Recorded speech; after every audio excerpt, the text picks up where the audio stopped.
New ইয়র্কে জাতিসংঘ সদর দপ্তরে যায়। অ্যান্টিনা ও নিউ ইয়র্ক সফরের বিস্তারিত জানাতে নিজ মন্ত্রণালয়ে ব্রিফ করেন পররাষ্ট্রমন্ত্রী হাসান মাহমুদ। আইসিজিতে যে আমাদের মামলা ইন্টারন্যাশনাল ক্রিমিনাল কোর্ট অফ জাস্টিসে গাম্বিয়ার মাধ্যমে যে ওআইসি মামলা করেছে সে বিষয় নিয়ে আলোচনা হয়।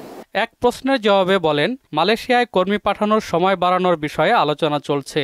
সংকটের পেছনে যারা জড়িত তদন্ত করে তাদের বিরুদ্ধে ব্যবস্থা নেওয়া হবে। 31শে মে বা 30শে মে যেটি ডেডলাইন ছিল সেটি যাতে বর্ধিত করা হয় সেজন্য আলোচনা চলছে।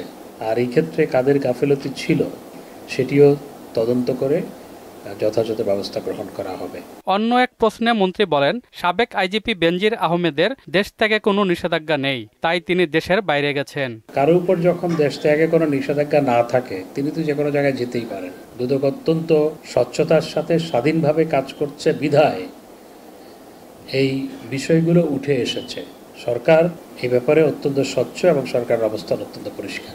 রোহিঙ্গা ইস্যুতে অর্থনৈতিক সহায়তা অব্যাহত রাখা সহ মিয়ানমারের উপর চাপ সৃষ্টি করতে ওআইসি ও জাতিসংঘ মহাসচিবের সঙ্গে আলোচনা হয়েছে বলে জানান পররাষ্ট্রমন্ত্রী। রোহিঙ্গাদের জন্য যে আর্থিক সহায়তা দরকার সেটি আমরা তুলে ধরেছি। একই সাথে মিয়ানমারের উপর আন্তর্জাতিক চাপ প্রয়োগ সেটি জাতিসংঘ মহাসচিবের সাথে আলোচনা হয়েছে। ওয়ালটন ফ্রিজ কিনে অনেকের মতো আপনিও হয়ে যেতে পারেন মিলেনিয়াল। সেরা পণ্যের সেরা অফার। এমদাদুল হক খান, মহানা সংবাদ, ঢাকা।